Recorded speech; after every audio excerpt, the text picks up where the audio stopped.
مسلمانوں کے موجودہ پستی کا واحد علاج۔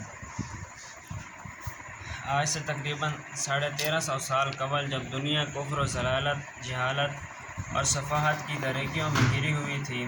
بطحاء کے سنگ لاخ کے پہاڑیوں سے رشد و ہدایت کا مہتاب نمودار ہوا اور مشرق و مغرب، شمال جنوب، عرض دنیا کی ہر گوشہ کو اپنے نور سے منور کیا اور 23 سال کی قلیل عرصہ میں بنی نوع انسان کو اس معراج ترقی پر پہنچایا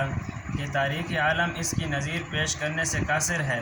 اور رشد و ہدایت، اصلاح و فلاح کی وہ مشعل مسلمانوں کے ہاتھ میں دی جس کی روشنی میں ہمیشہ شاہ ترقی پر گامزن رہے اور صدیوں میں اس شان و شوکت سے دنیا پر حکومت کی اور ہر مخالف قوت کو ٹکرا کر پاش پاش ہونا پڑا۔ یہ ایک حقیقت ہے جو ناقابل انکار ہے، لیکن پھر بھی ایک پارینہ داستان ہے جس کا بار بار دہرانا نہ تسلی بخش ہے اور نہ ہی کارآمد اور مفید، جبکہ موجودہ مشاہدات اور واقعات خود ہماری سابقہ زندگی اور ہمارے اسلاف کے کارناموں پر بدنما داغ لگا رہے ہیں۔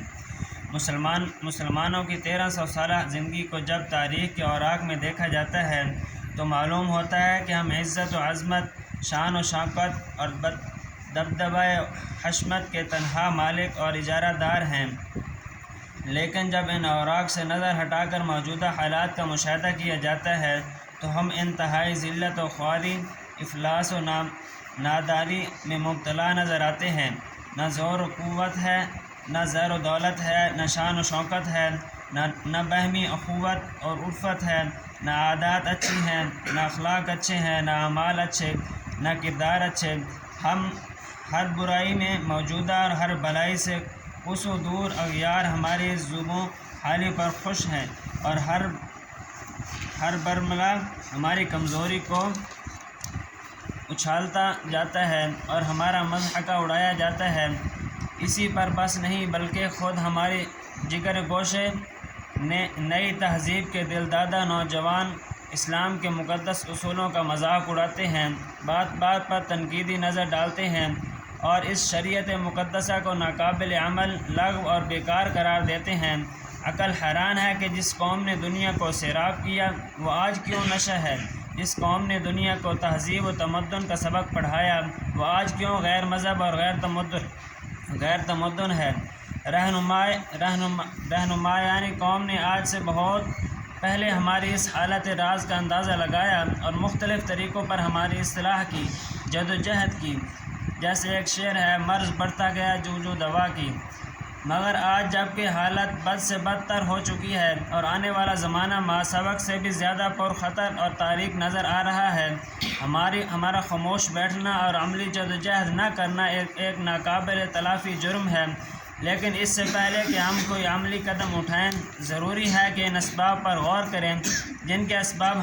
ہم اس ذلت خواری کے عذاب میں مبتلا کیے گئے ہیں۔ ہمارے اس پستی اور انحطاط کے مختلف اسباب بیان کیے جاتے ہیں اور ان کے ازالہ کی متعدد تعبیر اختیار کی گئی ہیں، لیکن ہر تدبیر ناموافق و ناکام ثابت ہوئی، جس کے باعث ہمارے رہبر بھی یاس اور ہراس میں گرے ہوئے نظر آتے ہیں۔ اصل حقیقت یہ ہے کہ اب تک ہمارے مرض کی تشخیص ہی پورے طور پر نہیں ہوئی۔ یہ جو کچھ اسباب بیان کیے جاتے ہیں اصل مرض نہیں بلکہ اس کے عوارض ہیں، بس تاکہ اس اصل مرض کی جانب توجہ نہ ہوگی اور مادہ حقیقی کی اصلاح نہ ہوگی، عوارض کی اصلاح ناممکن اور محال ہے۔ بس جب تک ہم اصل مرض کو ٹھیک تشخیص اور اس کا صحیح علاج نہ کر لیں، ہمارا اصلاح کے بارے میں لب کشائی کرنا سخت ترین غلطی ہے۔ ہمارا یہ دعویٰ ہے کہ ہماری شریعت ایک مکمل قانون الہی ہے جو ہماری دینی اور دنیاوی فلاح و بہبود کا تا قیام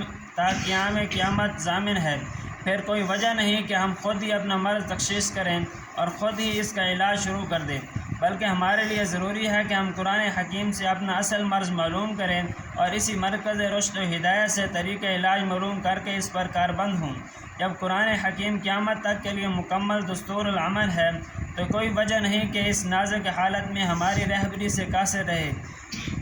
مالک ارض و سما جل اعلیٰ کا سچا وعدہ ہے کہ روح زمین کی بادشاہیت خلافت مومنون کے لیے ہے۔ قرآن مجید میں ہے،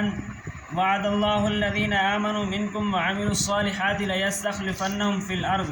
اللہ تعالیٰ نے وعدہ کیا ہے ان لوگوں سے جو تم میں سے ایمان لائے اور انہوں نے نیک عمل کیے، اور ان کو ضرور روح زمین کا خلیفہ بناؤں گا۔ اور یہ بھی اطمینان دلایا کہ مومن ہمیشہ کفار پر غالب رہیں گے اور کافروں کا کوئی یار مددگار نہ ہوگا۔ ایک اور جگہ آتا ہے وَلَوْ قَاتَلَكُمُ الَّذِينَ كَفَرُوا لَوَلَّوُا الْأَدْبَارَ ثُمَّ لَا يَجِدُونَ وَلِيًّا وَلَا نَصِيرًا، کہ اگر تم یہ کافر لڑتے تو ضرور پیٹ پھیر کر بھاگتے، پھر نہ پاتے کوئی یار اور مددگار۔ اور مومنین کی نصرت اور مدد اللہ تعالیٰ کے ذمہ ہے، اور وہی ہمیشہ سربلند اور سرفراز رہیں گے۔ اور دوسری جگہ ہے وَكَانَ حَقًّا عَلَيْنَا نَصْرُ الْمُؤْمِنِينَ، اور حق ہے ہم پر مدد ایمان والوں کی ہے۔ اور وَلَا تَهِنُوا وَلَا تَحْزَنُوا وَأَنْتُمُ الْأَعْلَوْنَ إِن كُنتُم مُؤْمِنِينَ، اور تم ہمت مت ہارو اور رنجو مت کرو، اور غالب تم ہی رہو گے اور تم پورے مومن رہو۔ وَلِلَّهِ الْعِزَّةُ وَلِرَسُولِهِ وَلِلْمُؤْمِنِينَ، اور اللہ کی عزت اور اس کے رسول اور مسلمانوں کی۔ دعا ہے کہ اللہ تعالیٰ عمل کرنے کی توفیق نصیب فرمائے۔